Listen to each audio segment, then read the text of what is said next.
is for tonight. Thank you very much for coming. We have an hour and a half. William Binney will be speaking first, and then Carol Rose will be a discussant. She'll be speaking second, and then we'll be opening it up for discussion. So there'll be plenty of time. I've asked them to leave time at the end for discussion and questions and answers, so I want to assure you that there will be time for that. Let me introduce the speakers to you briefly. William Binney is on my left. He is a former employee of the National Security Agency. He served there. He was in public service for the United States and on behalf of us for almost 40 years. Bill rose through the ranks through the years, and eventually he was supervising a gigantic section of, he himself is a crypto mathematician, a gigantic section of technical people who were working on signals intelligence. And he was responsible for this group of, was it About 6,000. 6,000 people who were working on signals intelligence. He developed several technologies himself, working by himself or with teams, and he'll tell you about some of those this evening. But he had a very long and distinguished career there. One of the technologies he developed, and again, the mission of NSA is signals intelligence, and by law they are to operate outside of the United States. So foreign operation regarding signals intelligence. And in fact, as Bill will tell you, there's something called UCIT 18, which he will probably refer to as their Bible, which forbids NSA to use those techniques on U.S. citizens. Following the terrorist attack in 2001, provided the perfect opportunity for those who wished to begin spying on Americans, and that commenced.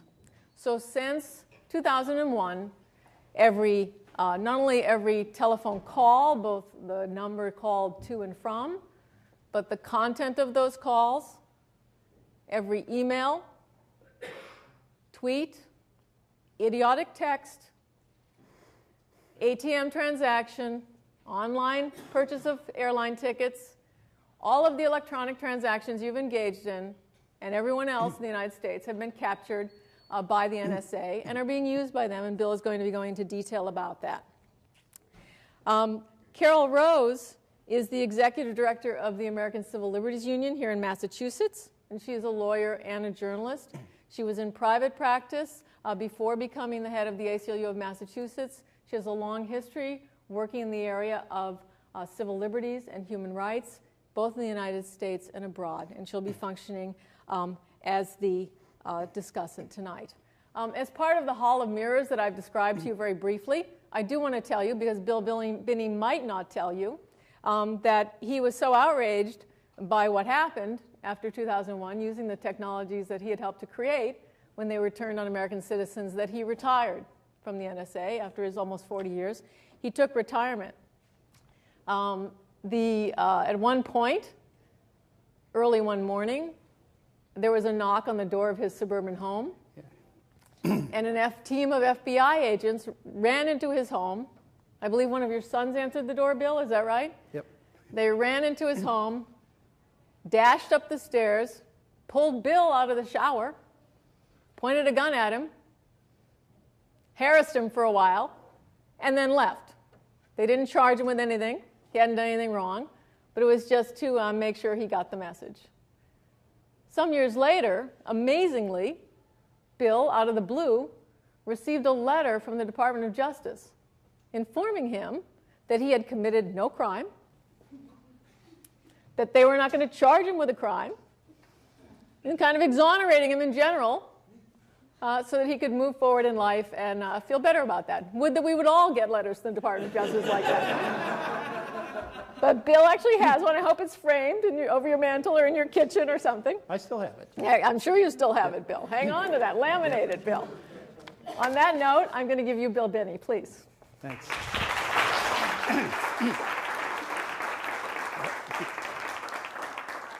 Thank you, and thank you for having me here. I always appreciate the opportunity to express my story, because I'm really going to tell you the story of how we got to a surveillance state that we currently have, and what the government's doing with this data, and how it's used to profile you. Even though they don't look at it, they still have this profile of everybody in the country. And I'll show you what that looks like.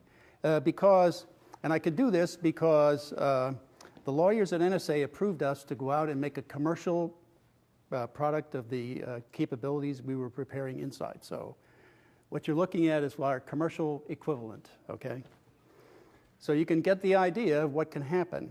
But this all started in the early 90s. Dr. John Taggart, who worked in the research department of NSA, he was the staff chief there, and I got together, because I was from operations, he was from research.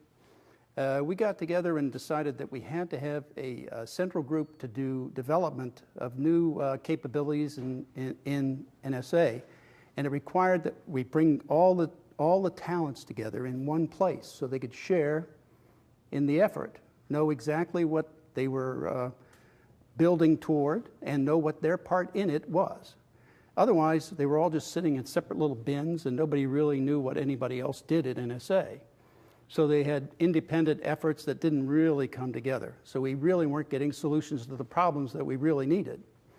So we called this center the SIGINT Automation Research Center.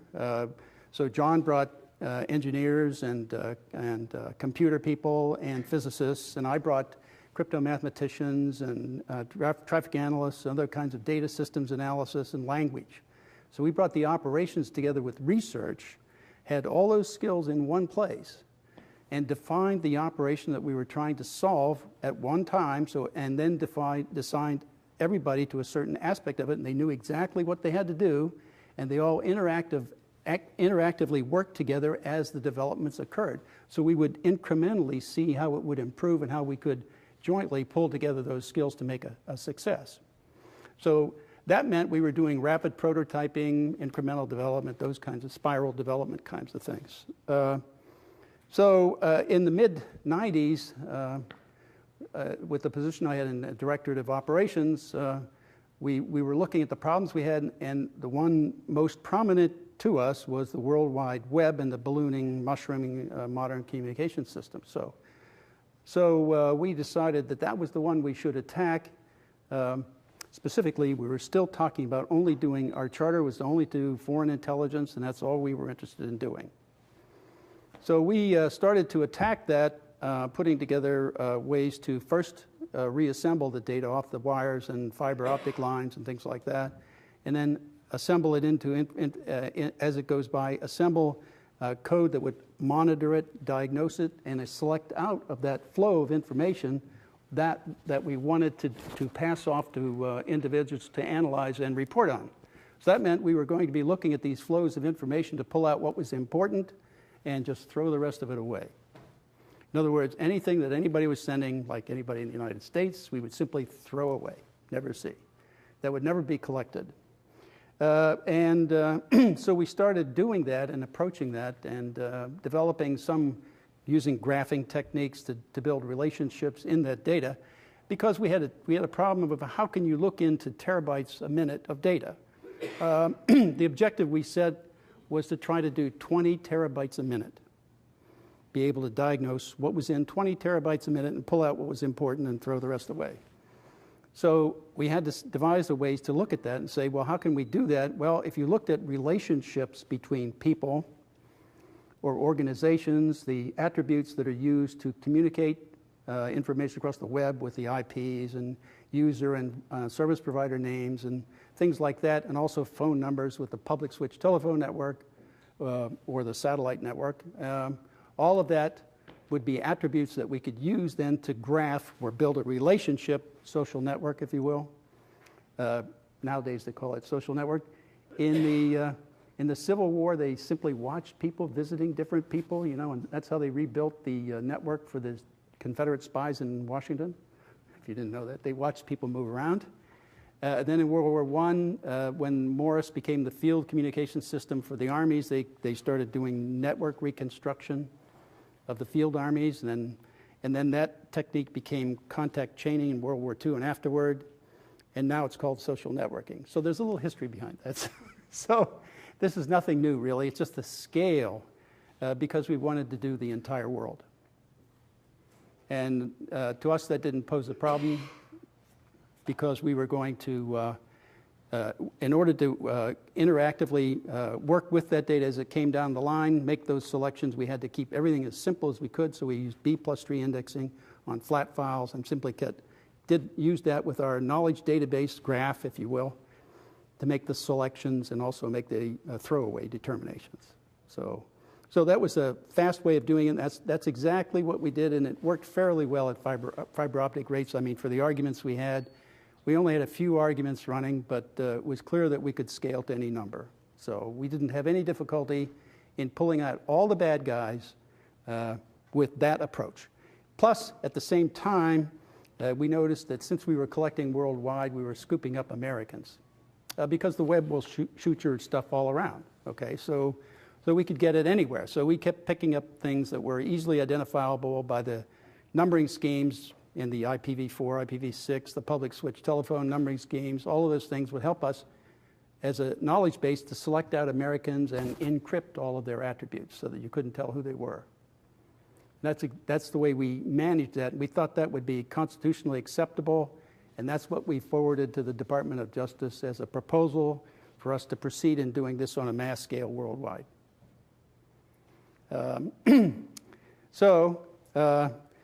We never really got any feedback from that. It was never passed into court, so we never saw the arguments coming out. And in fact, it's never gone to court yet. The Electronic Frontiers Foundation lawsuit is dealing with that, and that's where I signed an affidavit with them to help support that effort.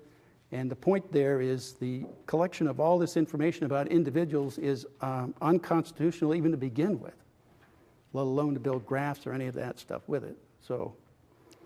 But we never got any feedback from the Department of Justice. All I got was a visit from the FBI to tell me to keep quiet, you know.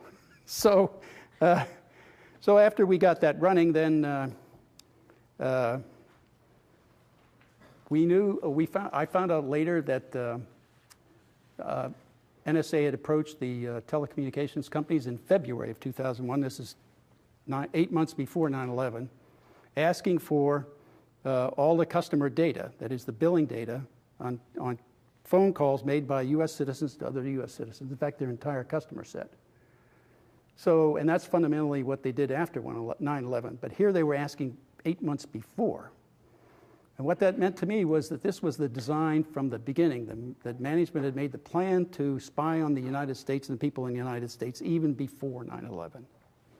Okay, then when 9/11 occurred, that was the pure excuse for them to go in and say, okay, now telecoms, we really need the data now to be able to do this, to protect the United States from terrorism. And that was simply false to begin with. We had no problem at all identifying these people from the beginning. That was absolutely false. But that was the pretext they used to get that process running. So the first input that I was aware of, they had to use the program that we set up because nothing else was prepared to be able to deal with massive amounts of data. Okay, so they used this program that we set up to do foreign intelligence. All right, they used it and turned it around on everybody in this country. It was simply another input, that's all. It was the same kind of data, just a different input. So the company that I knew was participating was AT&T, and they started by forwarding about roughly 320 million records of billing data of U.S. citizens to other U.S. citizens every day.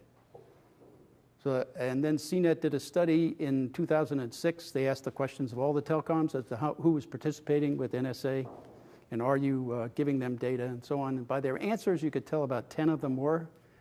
So my estimate was that over that period of time, and then with Mark Klein's disclosure about the NARIS devices and NSA rooms that they were creating in the AT&T facilities with the NARIS device, which is a sessionizer on the line. They'll do fiber optic rates at line speeds of 10 gigabits.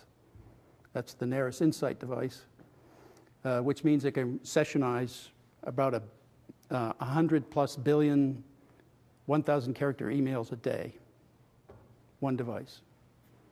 So when they were doing that, then I had to change my estimates of the number of transactions they were collecting because now they had the input from the fiber lines. That's why they're building Bluffdale. They're getting too much data. They need more storage, okay? So my estimate now is that just for emails and phone calls alone, they have approaching 20 trillion transactions of U.S. citizens with other U.S. citizens, okay? Now that, I assume that simple transactions like banking and Twitter and all that are also included in that, and then that adds trillions of more transactions. So, but when you do that, and you start to assemble it against that kind of information against individuals, you're assembling power, and you can use that knowledge against anyone that you want. And give you an idea of how that works. First of all, they kept claiming this is how they got money to do all this to begin with. They claimed that volume, velocity, and variety were the problems that they were being buried with all this information. They couldn't figure it out. Well, when I looked at it, I thought, these are all positive things. Volume means you get more about your target. Velocity means you get it faster, and variety means you get some more aspects. You know, all that's positive. So the question was how to take advantage of it. Well, using graphing techniques and other things is the way we did it. And we put together systems that did this kind of thing, where the bottom here, this would be like a Nearest device input into a validating system, which would validate information, because believe it or not, people still make typing errors in data. And you could see them. Customs and Border Protection has a lot of typing errors because they get inputs from different people around the world. They don't speak English, it's not their main language, so they type the wrong name or they abbreviate it a different way. And so they have many different versions, and what we wanted to do with that, and this is also true with the FBI, although they don't seem to care. But the point is, validating the data is so important up front, just like a crypt system. You can't start, the more valid and reliable the input on a crypt system, the better it is to attack it. And so the same here with data on a large scale. You need to validate it, then look into it, look at event recognition, and you use those to go against your graph to make a check as to whether or not you want that data or not. And then privacy protections. This was where we went through and looked to see if we should encrypt the attributes so that it could cover and apply privacy to that kind of communications. That is, no one could look at it and see or understand who it was. And then that's where, after that, then you build the graph.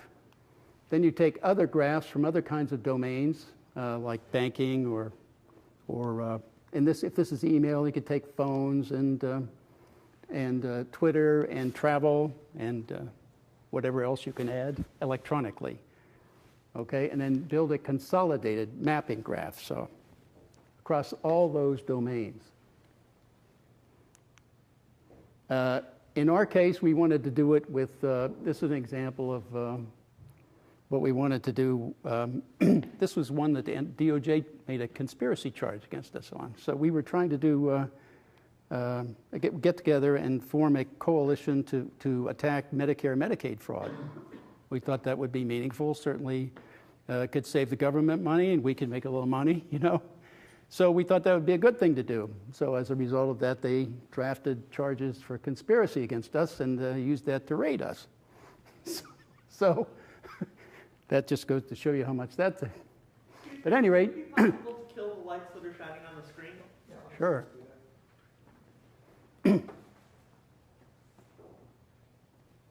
Thank you. Ah, okay. There we go. There we go. But the idea is like, in this case, you could do it with agencies, or you could take inputs like this could be hospitals, doctors, labs, and individuals, and all their accounts and relationships like that, locations and things like that. And then build a multi-dimensional graph so you could start checking all this data against itself. The answers really are, from where we sit, the answers were always in the data. The question was, how could you get the answers out of that data? Okay, yes? So sorry, I'm confused. So you said that that's something you proposed to do in the 90s, kind of as a... Well, it came out of the 90s. We made this proposal for Medicare fraud in 2006. But didn't you say that that was unconstitutional? Not with the data we were working for Medicare and Medicaid. So that's all. Because it's a federal federally Right. data that Well, it's data that government- Social Security has, Medicare, Medicaid, they have that. That's stuff that they're required to report before they pay them. So that's what, and the idea is that you get them from hospitals or labs or doctors, and all those people have to be registered. Okay, so that's all legitimate. This is also not an NSA question. Right, this was not NSA. Nothing in the intelligence community. Okay, so that's, that was the idea, and that works for any kind of data that you want to look at, phone calls or anything. So in the graph, in order to, this is how we filtered out data we wanted. If you had a set of known targets here, and you're building a social network for them in the world, I mean, then these are the targets, your known targets, then look out. We used a 2-degree principle. Look out 2 degrees, like that's 1 degree and 2 degrees from a known target. And that's the section of the graph that you would consider to be suspicious or need further investigation. So in other words, if you're collecting data, you would certainly take advantage of the ones that you know and simply forward that data and manage the distribution of that according to the requirements. And save the data here so that you could do some other things like latent semantic indexing and kind of comparison of the content of this set of targets against potential new targets here. And then the rest of this data, we would simply, that's the rest of the world, the other 6.5 billion or whatever it is people in the world, you simply throw that data away. So it makes a manageable set approach that makes all the content of the world kind of manageable to handle now. So you can then pass this data around and run it through different programs to select or not, and use it to identify perhaps this is a new target. You could do target development using this approach also. So that was the whole key to that. And that's really what they're asking for in Big Data Initiative. They want you to automate the target development in this kind of a graph. That's one of the things they're asking for, I'm sure. If they don't know that, then they should, right? But this then, what you do is you take everything you have. Now, they're not restricting it. See, the problem is they're taking in all this data too, okay? Now what you do is you index all of the data that you collect against the specific nodes that are involved in this graph. So now when you want to, and this is where the profiling comes in, you want to look at a particular node, then you simply input that node and any other associated nodes with it into another program that does a timeline. It pulls together all those events and maps it, because it's indexed, to the graph, okay?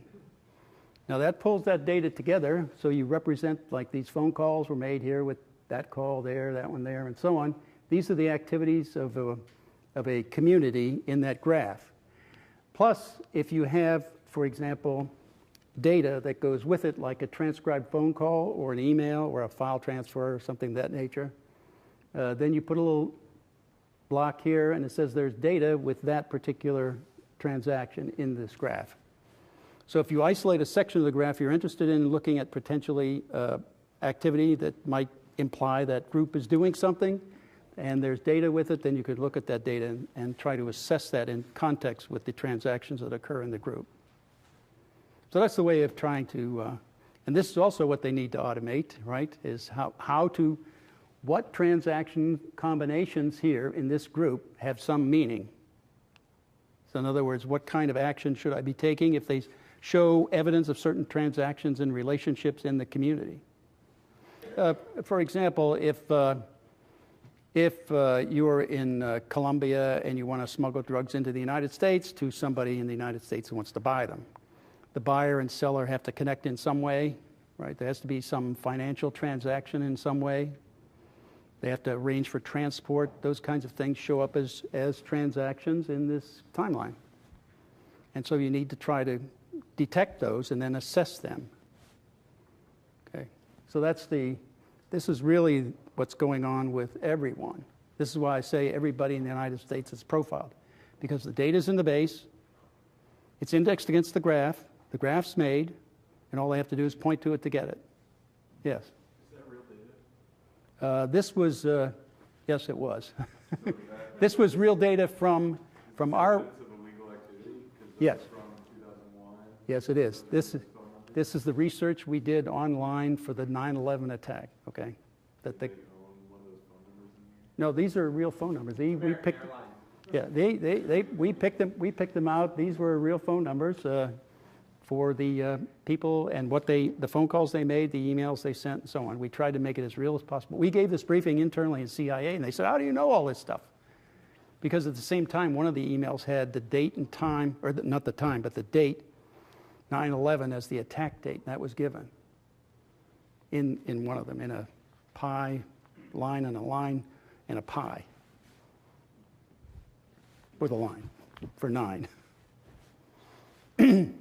And so, this is where I see the danger. Now, if you become like generals in the Army, like Petraeus or Allen, and you become a target, I now look at your 1,000 emails or however many you have in the database, and there you are. The problem is the FBI has access to this data. Director Mueller testified to that in March of 2011 to the Senate Judiciary Committee. He testified that he set up a technology database with the Department of Defense. This was in response to a question, how would you prevent a future Fort Hood, that is a terrorist inside this country killing people inside this country? He said we set up this technology database where he can go in and make one query and get all past and all future emails as they come in on a target. So it says they're all stored, okay? So that's what's going on. That's what Bluffdale's all about. That's what that extension's all about, is to store more data about everybody in the country as well as everybody in the world. So, yeah. I had one other question. You suggested that when you form the graph, you prune out some of the data you know might be extraneous by noting their relationships to others on the graph. Is that true? Yes. What you do is you do frequency counting. You use that as a basis for validating combinations. So does this pruning occur at the listening post, like say in AT&T? Yes. So if I broke into one of those rooms, I could figure out the people who are on that watch graph? Yep. It also says that, gee, since one identifies anybody in the regional zone 1 of the world, that's the U.S., Canada, and some of the islands. It's right in your white pages the white pages book. If you look, it'll list out then after all that, the 1, there's all the area codes for everybody that's in there, Canada, United States, and so on. All they have to do is use that as a base of knowledge to go into their entire database and count all of the phone numbers there that have a 1 in them, right? And then the ones that are in the United States, and then they would have a count of how many Americans are in the database and how often each one's there. And yet they claim they can't do that, which is false. You do the same thing with email, with service providers and IPs and things like that, and MAC numbers, right? Combinations. So at any rate, that's unfortunately the state of our surveillance status is all set to be turned on for the imperial presidency to do whatever it wants to do. Now, the real kicker to me came after the raid that they did on us when they pointed guns at us and threatened us and tried to prosecute us with they falsified evidence. Well, the real kicker is they started to prosecute Tom Drake. I don't know if you heard of his case, but but they also falsified evidence there. That is, they took unclassified material that he had, claimed it was reclassified, or they did a review of it and claimed it was classified. So they classified unclassified material so they could charge him with having classified material. So the real problem was that, for them anyway, when you get so big, the right hand doesn't know what the left's doing. So Jim Bamford did a FOIA on all the charges that they listed, all the emails and papers that they listed in the charges against Tom. He did a FOIA to NSA for those papers, and they gave him some of them, unclassified. So he is a friend of the court, took it to Judge Bennett, who was hearing the case, and said, here are all the things that they're charging him with as classified, and they're giving to me as unclassified. So their entire case fell apart because the judge now knew that they were fabricating evidence. In my mind, they should have been charged with a felony. Right? They were framing him. Just like they were trying to frame us, yes. To what extent can we rely on that always being the case, the left hand is not going to know what the right hand is doing? I think that's pretty much our government. Ed Loomis, who was my partner, he took Dr. Taggart's place. We always felt that Forrest Gump had it right. You know, stupid is as stupid does. That described our government. But the problem is that incompetence at that scale, when they're doing things on this scale, is really dangerous because you could end up on a kill list without knowing what the criteria is to get there or what the criteria is to get off. I'm assuming that. Yeah. Well, I figure I could be on it. So, so at any rate, yes. Can you speculate as to whether any foreign intelligence agencies have compromised the database? Have any compromised the database? Well, Director Mueller did, right? In his testimony. He didn't know what he was saying, but he did that. He's one of my better sources, by the way. I think So, a follow-up question is, are there any intelligence sharing agreements you have with, say, UK or Australia that might have given them access to these databases? okay, yes. I would say yes. It's called the Five Eyes Group, English-speaking countries. They're much closer than others, okay? There are other relationships around the world. Could you talk about other similar systems that other nation-states might have, or networks of nation-states? I really don't. I think they were depending on NSA to do it. Okay, for example, the others that I knew of anyway were depending on them to do it. So I don't know of any others who were doing anything comparable because their intelligence agencies are much smaller. They don't have the budgets, and so they're much more dependent. Yeah. I read there was a big building a data center in Utah. Does that tie into this at all? Yes. Yeah, that's exactly it. The Bluffdale, by my calculations, 100,000 square feet of the million square feet they have is going to be storage.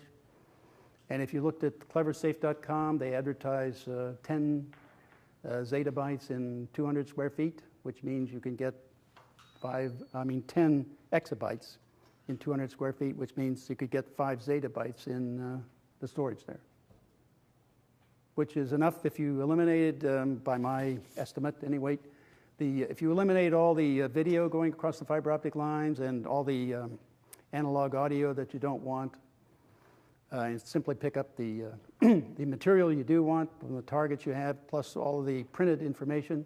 That's probably enough to store 100 years of the data of communications of the world. 5 zettabytes, 5 times 10 to the 21st bytes.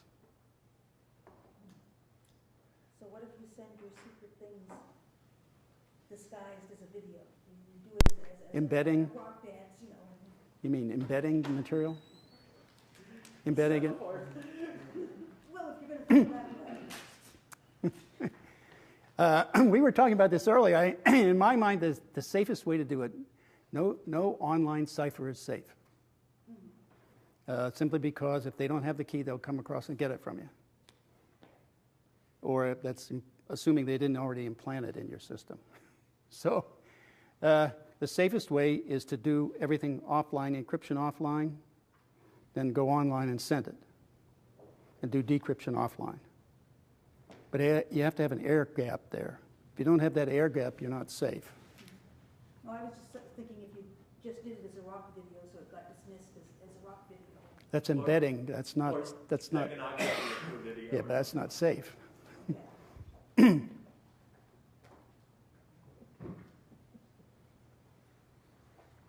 Yes. I have a question. So, just to clarify, the data column over there, currently, are there transcriptions of all emails? Can they break advanced encryption standards? You mean like 128 or 256, or? Yeah. I don't think they have to break them at all if they already have them. I mean, That's my point. You have back doors into you. It's not a question that no online system is safe. What do you mean by backdoors? You mean they can just hack into your computer? Right. Or they're required by law to put a back door into the system so that the FBI can listen to it. Yeah. Yes. Could you say something about the content analysis of phone calls? Well, I mean, content, my understanding is that it's basically like a Google search. They're using word search. So if you do a transcription, right, it gets transferred into a character, ASCII stream characters. But I'm asking about to what degree is there automatic audio transcription going on? Okay, all right, that's a different story. When I left, it wasn't possible. So I really have no further information on that.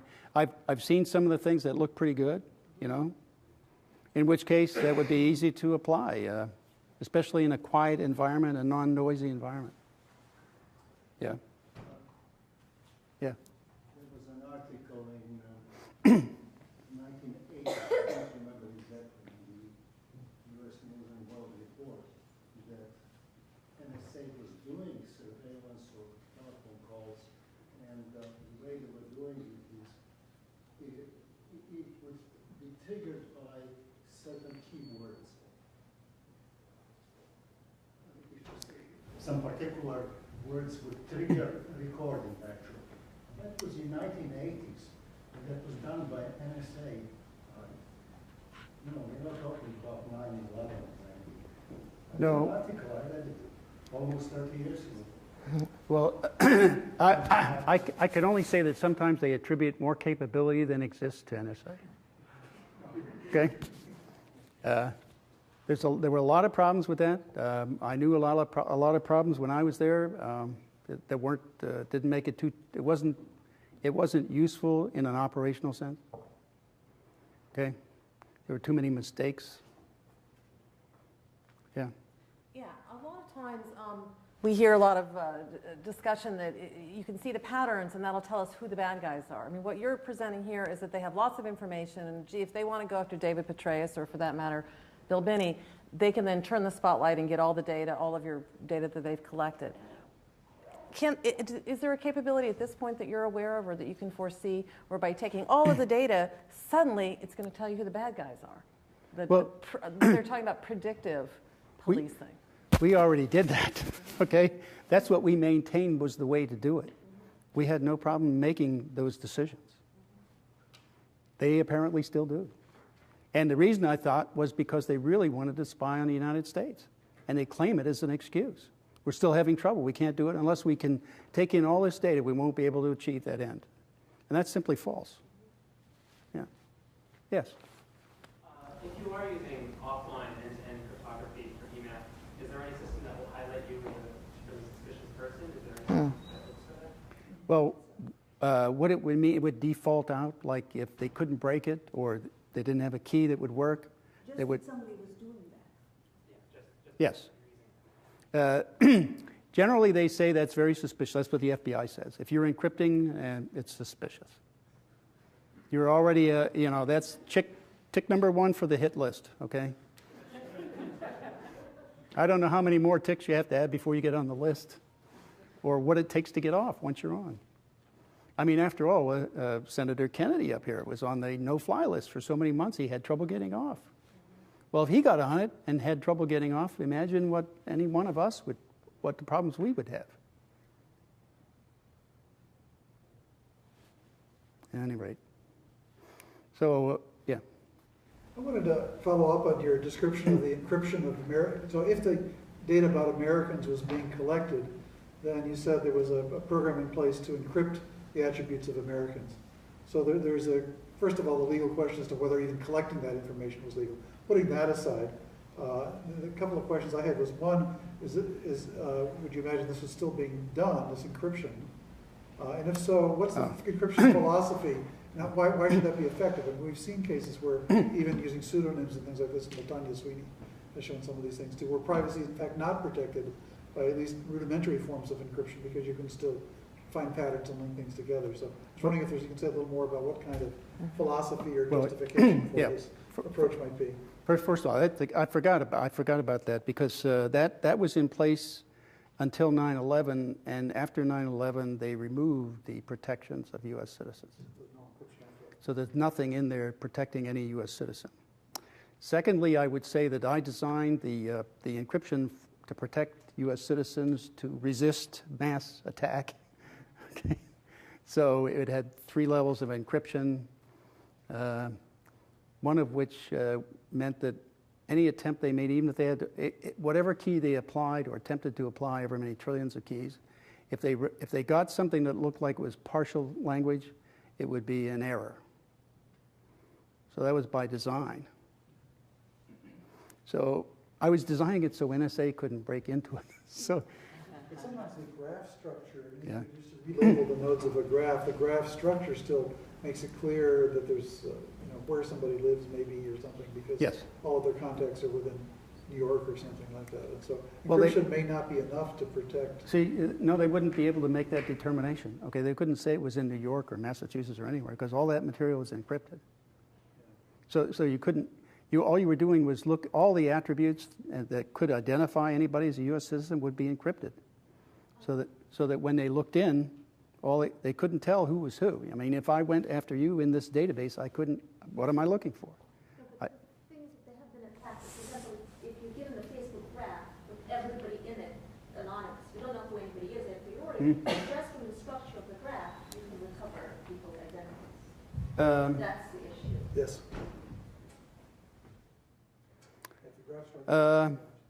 Well, you'd have to have some way to break it down into subsets before you could start doing that kind of assessment, I think. That's the way I view that. I mean, you have to do the same thing with the phone network, which really, it would be random. I mean, when you're doing billions of combinations, I mean, any kind of... So are you saying that it's not linkable? Your 2 different conversations that you've had cannot be linked to you. Cannot be linked to each other, so you cannot tell that it's the same person. No, it would be uniquely encrypted, so you could pull together, like your name would be uniquely encrypted over time, the same encryption. So then you can pull out the social So you could, graph, which is the network. right, and the reason to do that is to build probable cause if you're doing something that looks bad. And then that would be evidence for probable cause. You take it to a court to justify getting a warrant and then decrypting and targeting you, which was the procedure we wanted to set up. But it's from the point of view of just statistics and what we know about social graphs, even that isn't particularly privacy conscious because you just from that graph. Well, but see, you'd have to have a distributed graph to compare it to, which means you'd have to know what the graph is really to take this encryption and try to lay it over top of it. But it would only take... If you could get into it, yes. That's right. So if you are, the NSA equivalent of Britain, and you have a graph like that. Yeah, that's different then. Then they just Yes. they combine it with it. Well, I don't think Britain would care for these protections anyway, so. I think they're a little worse than we are, right? Yes. So you said you had no problem detecting the bad guys. Right. From large amount of data. How do you tell the bad guys from a bunch of kids fooling around and pretending to be bad guys? Well, starting with the relationships in the graph, how they would connect to these bad guys. That kind of, I mean, this is only one of a couple 100,000 of them that we know. So in the billions of people that we're graphing, right, they would have to show up in close proximity, and then if they weren't bad guys to begin with, then we'd have to look at them a little closer to see what they were doing. But they would be the ones we'd look at to try to develop new targets, not the rest of these innocent people doing absolutely nothing. We had other programs that would go through those innocent people relationships too to try to assess potential new targets, new communities. Yes? Going back to what you said about crypto being backdoored, are you saying that the algorithms themselves are unsound, or are you saying that the popular implementations have flaws in them? Yeah, I think it's the implementation.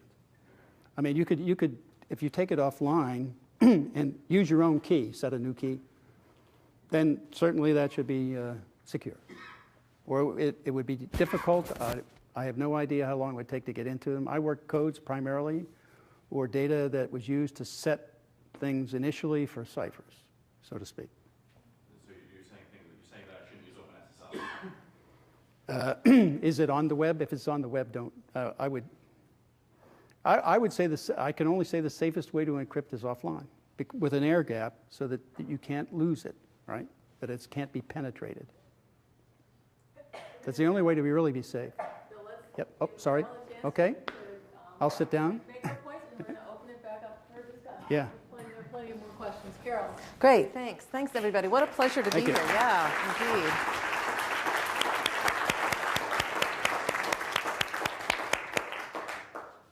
Am I mic'd? Are we good to go? Well, first of all, thank you very much. It's really a pleasure to be here. How could I say no to an opportunity to be a respondent at all to Bill Binney, who's really one of the heroes in the civil rights and civil liberties community and the technology community. As somebody who stepped forward, I'm so pleased that so many of you are here today, because your time will come at some point in your careers where you will have that opportunity also to decide how you want to deploy the incredible skills that you're developing here at MIT or in your work around the world. I wanted to open a couple of quick thoughts. One is, I think it's important that we distinguish between privacy and secrecy, and we're dealing with both of those things here. Privacy is really the ability to control information about yourself that goes out, that you have some control over what the information is. Secrecy is really what the government does a lot, which is to not let us know what they're doing in terms of some of these systems and what they're building around us. And they're really kind of turning our democracy on its head in a democracy where it's the job of the people to watch the government. Instead, we have the government watching the people in secret. And so we have this situation where the law really hasn't yet caught up, and the public policy really hasn't caught up yet with the incredible technology. And technology, I always think it's a little bit like money. It's not inherently good or inherently bad, but you can deploy it in ways that are good, and you can deploy it in ways that are not good in terms of defending civil rights and civil liberties, which is what I do. A couple of interesting ways that the secrecy problem is coming to the fore now in terms of trying to develop public policies that would protect people's privacy, the right to control information about ourselves. And one of the ways that that's happening is through the use of state secrets. So the courts are saying, you can't bring that case to court to litigate whether or not it's constitutional to do some of the things that are now going on, not the things that Bill's creating, but the other things where they're collecting data on everybody.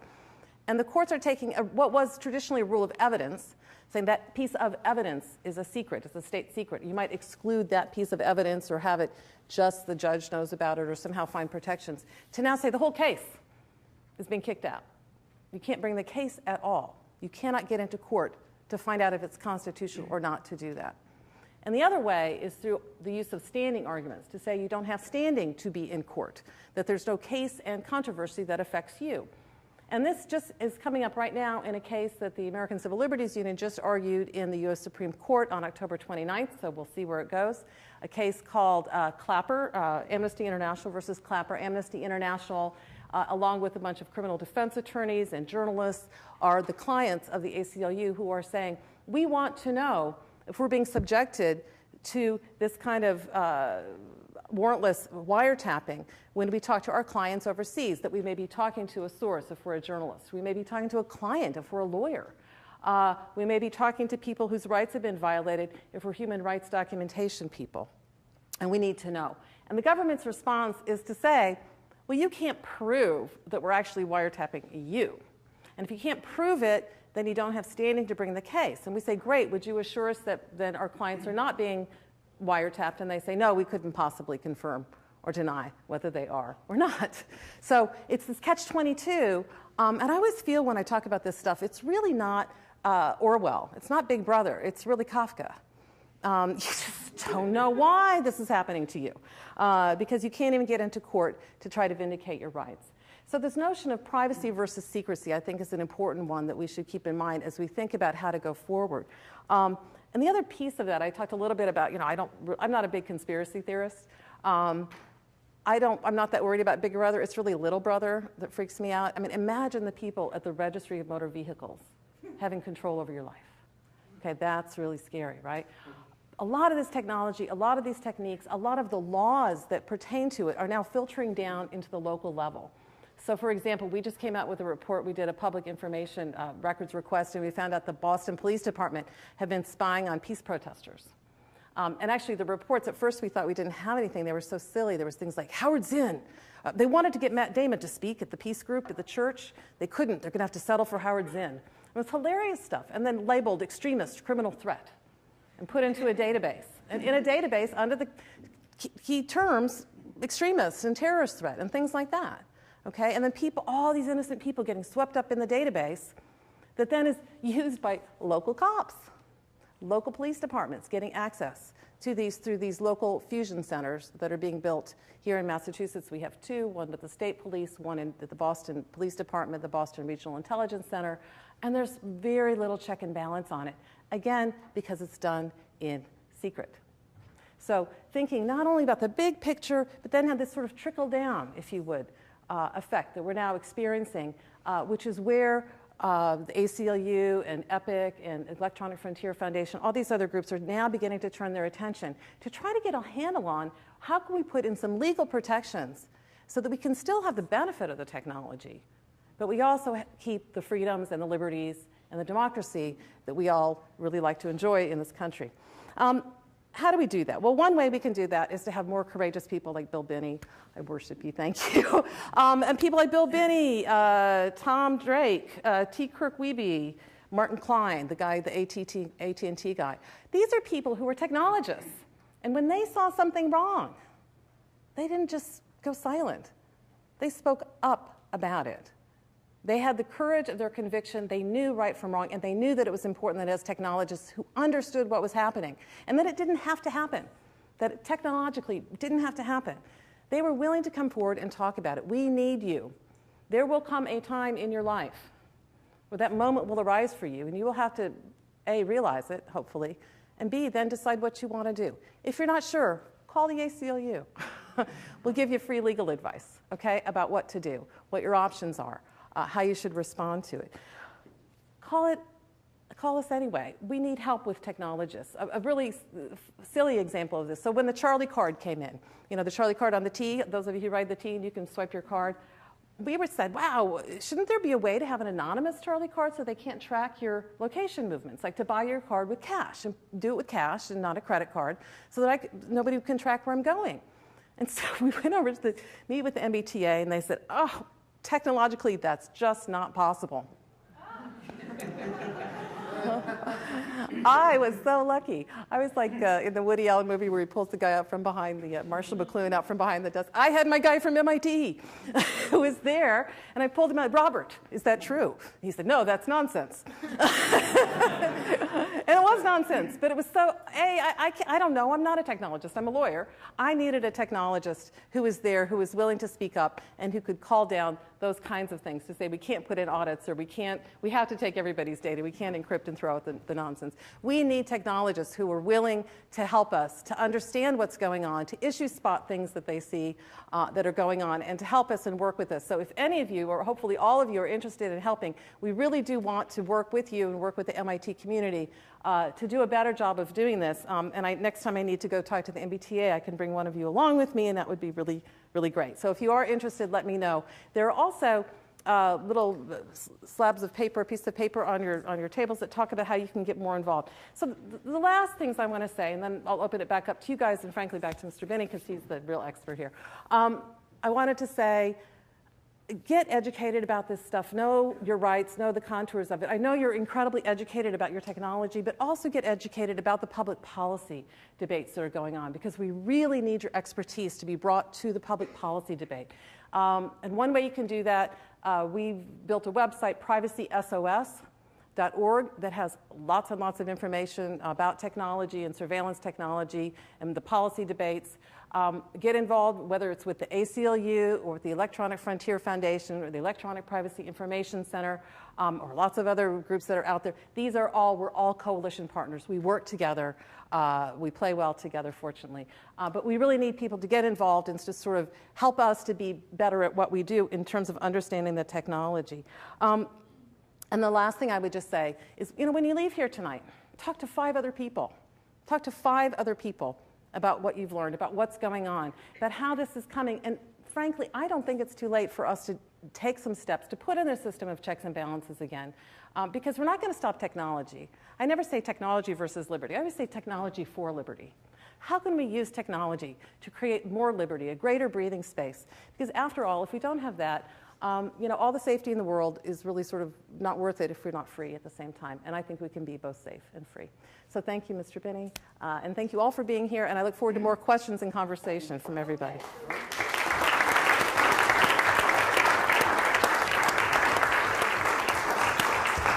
I should comment that this is being videotaped, so if you don't want to put your hand videotaped, don't speak up. Yes, it is being videotaped. I want you to know that.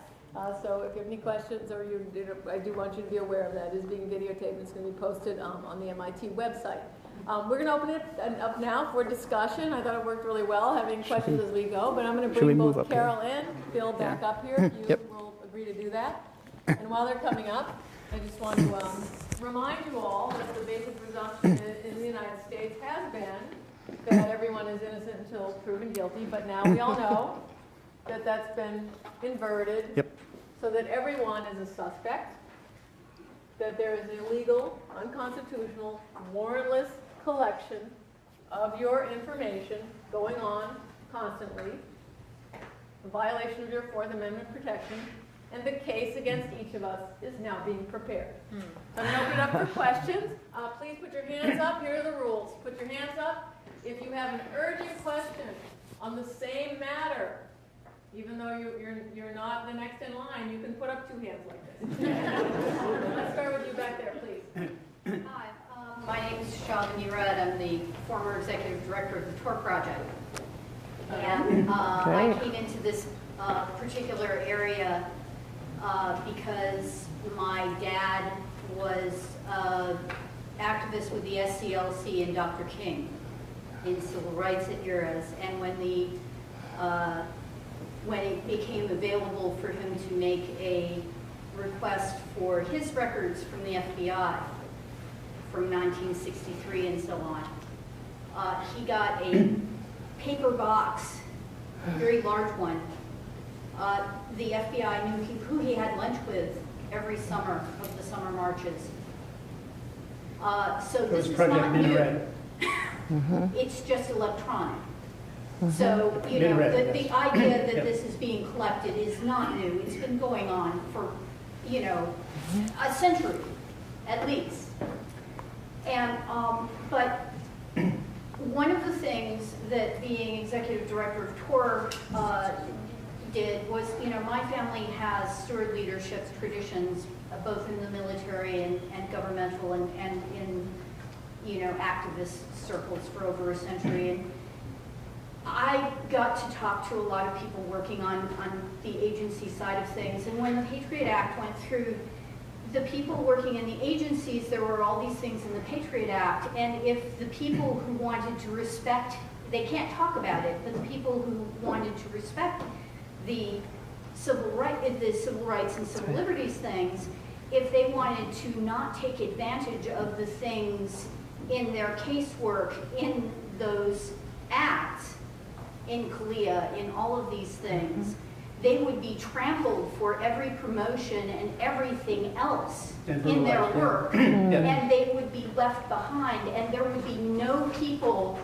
with those attitudes in the higher levels of any of those agencies. This happens in diplomatic circles, in the Bush administration. This is happening in every branch of DHS. And so understanding that about what's happening in DHS right now, that even the people who believe in these rights very, very much are forced into compromising their integrity and going along with them to prevent them from being locked out. They're being threatened and intimidated. Right. And they have to compromise what they do in their work. To, it is a really important thing for people to understand that the people in those agencies are not all jerks, even if they're going along with these regulations. And I just think that's important to say because literally they can't say that as members of those agencies. They can't complain. Right. They're prevented from talking about it. Yeah, of the about, for example, in NSA, of the about 40,000 people there, the space they have allocated for this program, Stellar Wind, is only about, would only hold about 100 people. So of that 40,000, 100 are involved in this activity. Actually, it was kept very quiet. They subverted the constitutional process by limiting access and knowledge of this program to like 4 people in Congress to begin with. On the House side, that was Portagas and Nancy Pelosi, and Senate was Graham and somebody else I can't remember. Just the chiefs and ranking members of the House and Senate Intelligence Committees. Now, Rockefeller later in 2003 said when he got his brief, when he was the chief, right, or deputy, whichever it was, he said he had no way of validating or following this or monitoring it. He just was not a technician, not a lawyer. He couldn't do anything. So what they did was they made Congress impotent, and they never even told the courts. So they subverted our entire constitutional process. If you use the diplomatic corps as an example, during the Bush administration, a lot of people kind of held on by their fingernails, hoping that there would be a turnaround, and there were career diplomats who just sort of gritted their teeth for 8 years and really hoped that they would just be able to like swallow their bile for 8 years, and things got a little better. But it doesn't seem to make any difference with any party. I mean, it's still going on. It's getting worse. Yeah, it's getting worse. But the thing is that what happens is that there are a lot of people in this room, I think, who are thinking, God, I could never go work for the government. And the best way to change some of these things may be, in fact, for there to be an insurgent invasion. Infiltration. An infiltration. Infiltration. Yeah. My son is right now at Norwich University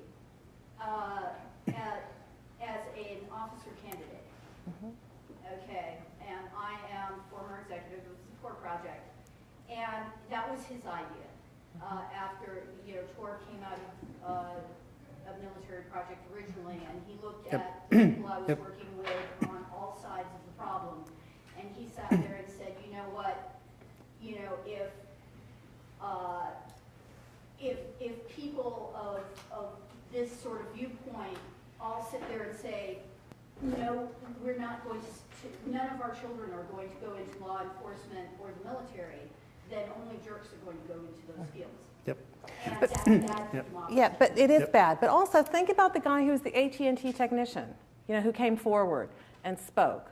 So it's not just about people in the military. I think whatever platform you're on, whether it's a teaching platform, whether it's a student platform, whatever platform you're working on, you can turn that to be a force for good. And you'll know when that moment comes that you say, yeah, it may be a trade-off between my current employment and not, and maybe you can't make that trade-off. And I wouldn't dare to presume that people can, or that they even should. You will have to make a decision of conscience when that moment comes. Someone here, someone there, and this fellow. Please, this gentleman behind you, actually. Did you still have a question?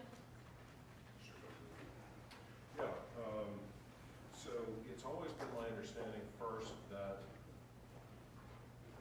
the outside of NSA community runs about 10 to 20 years behind the NSA in encryption technology. I'm curious if that gap is getting bigger or smaller. And then part two that very specifically relates in my mind to, you said that they're holding the ability to hold 100 years worth of data, which has historically been, well, if I can't break it today, I can always go back and look at it tomorrow. That's right. Yeah. So would you have comments on the first A and then the utility of B? Well, I can only give you my guess. I think that the gap is closing between what's external to NSA and what NSA has. You think we're catching up? I think so. That's my impression, okay? I may be wrong. I don't know. Through sharing or capability? More in terms of, I'm thinking more in terms of capability. So. Right, I mean, I forget, I think linear cryptanalysis was 15 years behind the NSA, right. maybe 20, but a large number. Right. But I think that's shrinking. So you think we might be I- less than 15 years behind on Yeah. quantum computing, for instance? That's a solved problem. Sorry. Yes. Mathematically, anyway, right? Back there? Hi, I'm Sasha Costanza-Chak. I'm an assistant professor of civic media here at MIT. I started last year. It's really easy for all of us to agree that the application of these systems and tools for domestic purposes is problematic, but I wonder if both of you could also talk a little bit about their application internationally. So we could use the drone assassination program as one example. Yeah, The recent report that came out that, documenting civilian casualties, the deniability by the administration. I mean, at the end of the day, it's very nice to be able to say, well, let's limit this thing so that we're only turning it on quote-unquote the bad guys, but come on, really. This is information collection. Drones are not precision weapons. Right? They have a kill radius that's beyond the target. And that's what you're talking about. I call that undisciplined slaughter. What I'm talking about is the real-world application of these systems ultimately involves, quote-unquote collateral damage. So could we talk about that a little bit? Well, from my sense, from the graphing that we were doing, we had the capability to protect everyone in the world. In other words, all that blue data that we threw away included everybody in the world. So we, in effect, were, in a sense, protecting everyone. If you had no proximity to somebody who was known to be doing something bad, then all your data was thrown away. Well, and So, also to add, that's one way we were trying to do that. Is that kind of getting at what you're? Not really. What I'm saying is that all of us have associations with people who, depending on the legal regime at the moment and how it's being observed and implemented, have associations with someone who's known to be doing something bad. Yeah. So I'm questioning the actual development of the bad guy this list type of system in terms of this real-world application. It always has these type of consequences. Yes, and that's still from my sense is that it's not as disciplined as it should be, right? I mean, I know some of the people who are still there. I mean, I don't think they're really applying rigorous rules and rigorous analysis of what's going on to make that list up. So I would question a kill list to even begin with too. I mean, that's kind of an extreme that you really have to know what you're doing, and you have to really use precision weapons, and they're not doing that. Not doing either of it. So I just don't trust. I'm against all kill lists. Me too. But also, and the ACLU actually litigated unsuccessfully and tried to get just the policy with regard to what is the standard for the getting on the kill list for the use of drones. And again, It was the state secrets argument that kept us out of court from even getting to be able to get our merits of our case heard in the court. So going back to attacking secrecy is one of the really fundamental things we have to do is important. And the other thing I just wanted to raise, and it's a little bit a tangent from what you're raising, is a lot of these systems, a lot of the things that we do, we test in other contexts. So for example, in Afghanistan, in Iraq, there's a lot of biofacial recognition technology being put in, creating a huge database on every human being in the whole country, just creating a database for the sake of doing that. Okay, that's what they wanted to do, and they justified it because they were doing it in the context of a war zone. Well, now what we're seeing with the wars winding down, a lot of people are coming back. In our very own city of Springfield here in Massachusetts, it's becoming a little test for using counterinsurgency techniques as policing techniques, because we have a couple of police officers who've come back, and they're so excited about that, and they decided to try to use some of the same techniques and develop that as a new policing technique. So one of the things that we're trying to take a look at is this sort of federalization or localization, if you would, and militarization of local policing.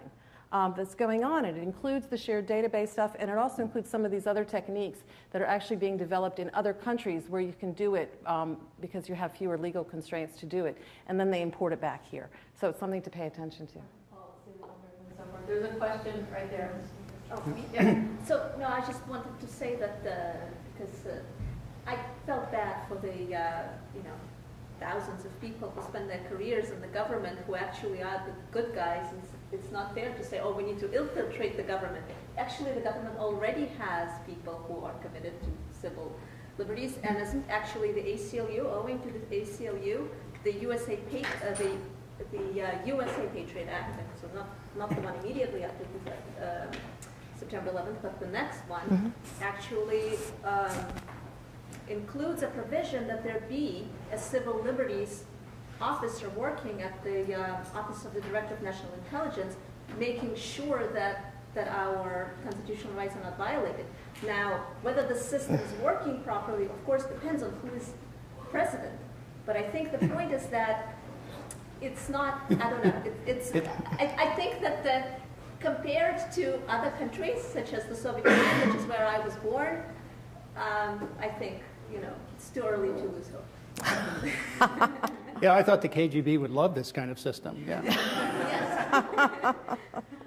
Actually, Bill said his first posting early on in his career was in Eastern Europe or in Europe, surveilling the Soviets and keeping track of the nuclear threat there. You have the next question. So over the weekend, I think on NPR, as a result of, they're talking about the Petraeus and Allen thing, and it was speculated by one of the commentators that perhaps one of the good things to come out of this is that other public figures, particularly those in Congress, they're all in it. Might wonder when the machinery is going to be targeted at them, and maybe there's some hope that they'll rein it in. Well, I think internally some of it already has been. Like one of the reasons Speaker Pelosi said in the floor of the House that impeachment of George Bush was off the table was because of the leverage that George Bush had, since she was one of the members of Congress briefed initially on the program.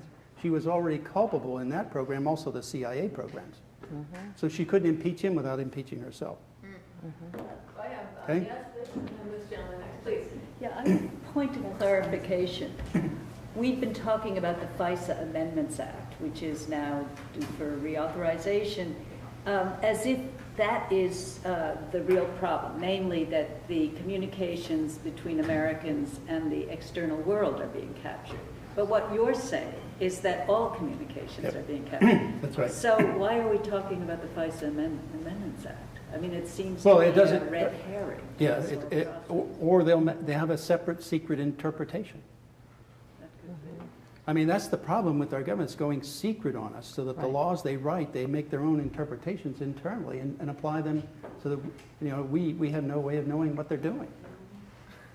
Okay, we have a two-handed wave here. Go ahead. My question is basically, jumping off that, is there some sort of boundary that protects this warrantless surveillance from entering a courtroom?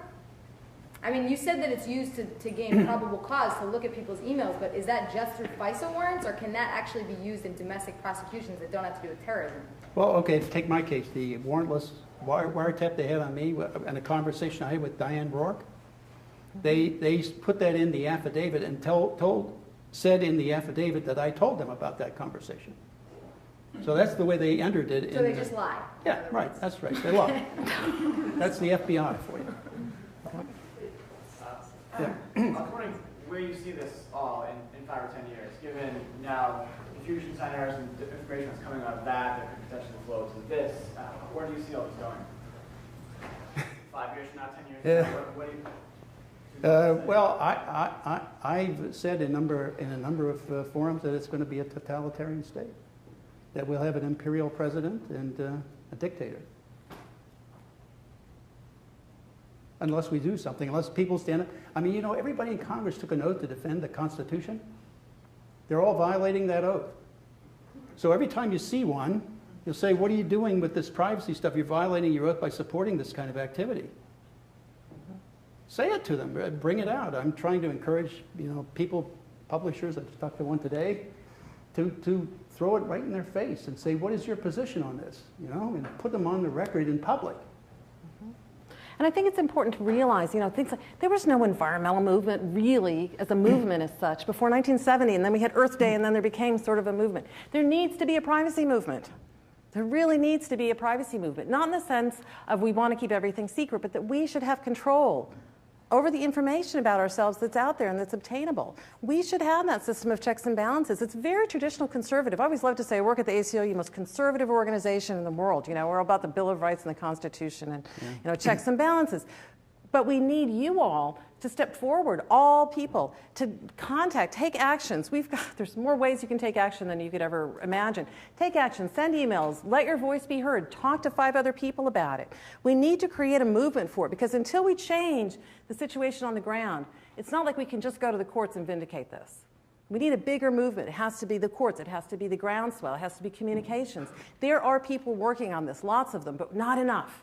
And we need more. And every time there's a scandal, I mean, I love this Petraeus thing. I mean, it's just great. Who knew that, chief spy couldn't keep his illicit sex life secret, right? You just love that.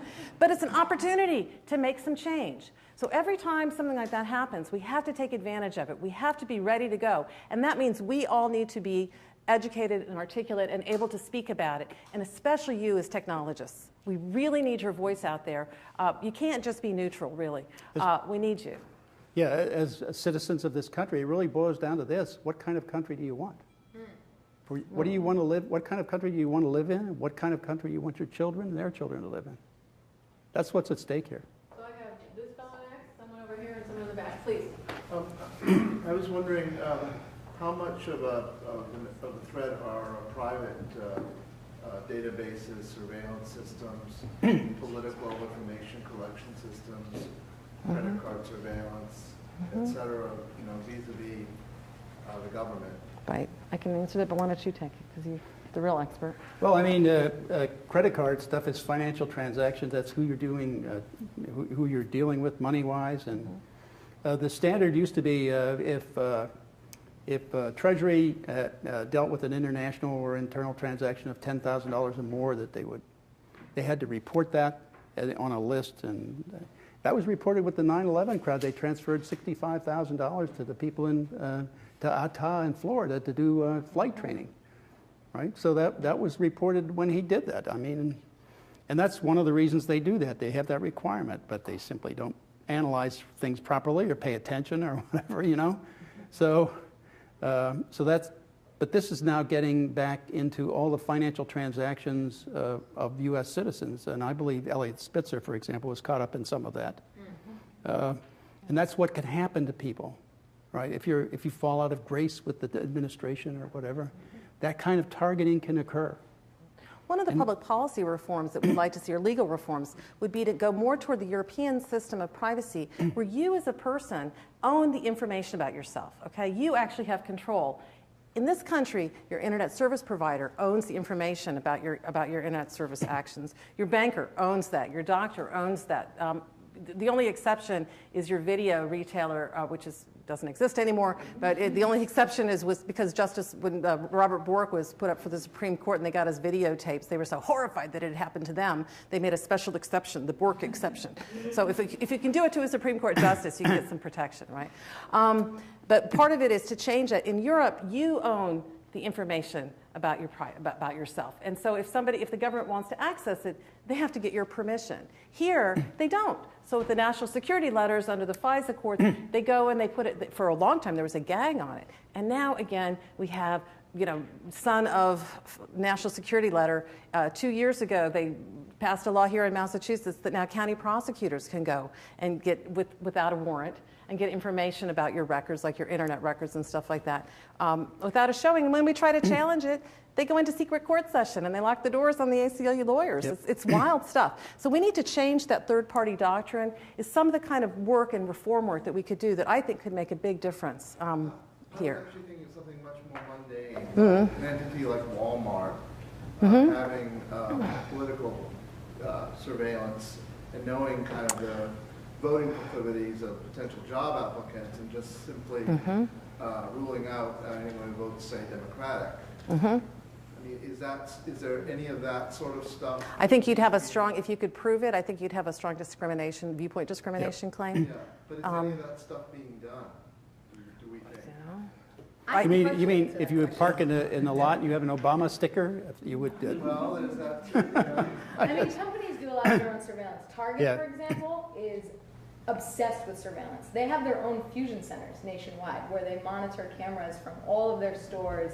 They do insane amounts of data collection. There was a story in the New York Times not too long ago about how they data mine their customers' information to the degree that they've figured out when women are pregnant, and they can send them information about Pampers discounts on baby wipes and stuff like that. So yeah, I mean, it happens for sure.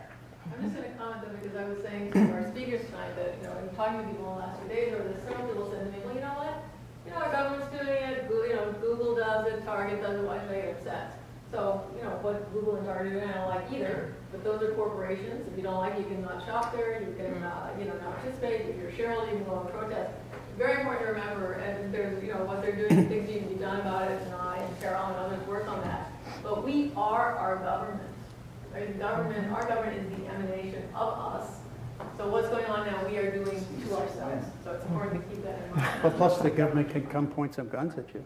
Right, yeah, lock you up. That too. No. That too. In these discussions, the word unconstitutional gets used a lot, but the Constitution is old and vague, especially when it comes to privacy. And generally, this is set based on legal precedent and interpretations of the Fourth and Ninth Amendment.